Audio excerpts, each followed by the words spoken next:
അതെന്തെങ്കിലും ഒരു കംഫർട്ട് സ്പേസിന്റെ ഭാഗമായിട്ടാണോ അങ്ങനെ ഈ ആളുകളെ അറിയിക്കാത്തത്, അല്ലെങ്കിൽ എന്തെങ്കിലും ഒരു ഉള്ളിലുള്ള ഒരു ഭയം കൊണ്ടാണോ? ഒരു ഭയവും ഇല്ല. ഞാൻ ഉം. പറഞ്ഞല്ലോ, ഞാനാണ്. എനിക്ക് ഉം. പേടിക്കേണ്ട ഞാൻ എന്തിനാണ് പേടിക്കേണ്ടത്? അതെ. ഞാൻ ഈ കാര്യങ്ങൾക്ക് ഇപ്പൊ മോഡലിംഗ് ചെയ്യുന്നു എന്നും പറഞ്ഞിട്ട് ഞാൻ വേറൊരു കാര്യങ്ങളും ഞാൻ ചെയ്യണില്ല.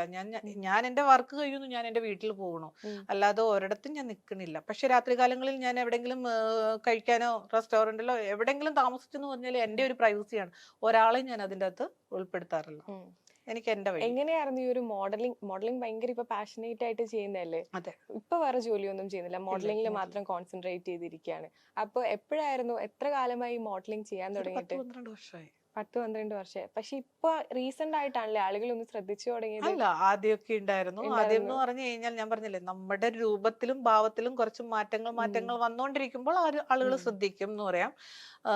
ആദ്യം എന്ന് പറയുമ്പോൾ ഞാൻ മോഡലിംഗ് രംഗത്ത് വരുമ്പോൾ ഞാൻ ഇത്രയും വണ്ണമോ അല്ലെങ്കിൽ ഇത്രയും ഉം. ഫെയർ ഒന്നും അല്ല. ആദ്യത്തെ പിക്ചേഴ്സ് ഒക്കെ ഞാൻ കഴിഞ്ഞ ദിവസങ്ങളിലൊക്കെ ഇൻസ്റ്റാഗ്രാമിലൊക്കെ സ്റ്റോറി ഒക്കെ ഉം. ഇട്ടിട്ടുണ്ട്. അപ്പം ഒരു നാട്ടിൻപുറത്തുകാരിയായിട്ടുള്ള ഒരു സാധാരണ നാട്ടുമ്പുറത്തെന്ന് പറയാൻ പെൺകുട്ടി. പറ്റില്ല, ഞാൻ എല്ലാ ഡ്രസ്സും ഇടും. ഉം. പിന്നെ എന്താ പറയുക, ഇച്ചിരി ഇപ്പം ഞാൻ പറഞ്ഞില്ലേ, കോലത്തിലും ഭാവത്തിലും ഒക്കെ ഇച്ചിരി അപ്പനമ്മമാരുടെ ഒരു ഇത് കൊണ്ടാണോന്ന് അറിയില്ല, ഉം. ഇച്ചിരി ഭംഗി കൂടി. അത് ഉം. നമുക്ക് വർദ്ധിക്കും, പ്രായം കൂടും തോറും ഇച്ചിരി സൗന്ദര്യം വർദ്ധിക്കും എന്നല്ലേ പറയണേ. ഉം. അങ്ങനെയാണോന്ന് എനിക്കറിയില്ല. പക്ഷെ ഇപ്പൊ ആൾക്കാരിലേക്ക് നമ്മൾ എക്സ്ക്ലൂസീവ് ഉം. മീൻസ് ഒരുപാട് നല്ല കണ്ടന്റുകൾ ഉം. ഇറക്കുമ്പോഴത്തേക്ക് ആൾക്കാരിലേക്ക് എത്തുന്നുണ്ട്. ഉം.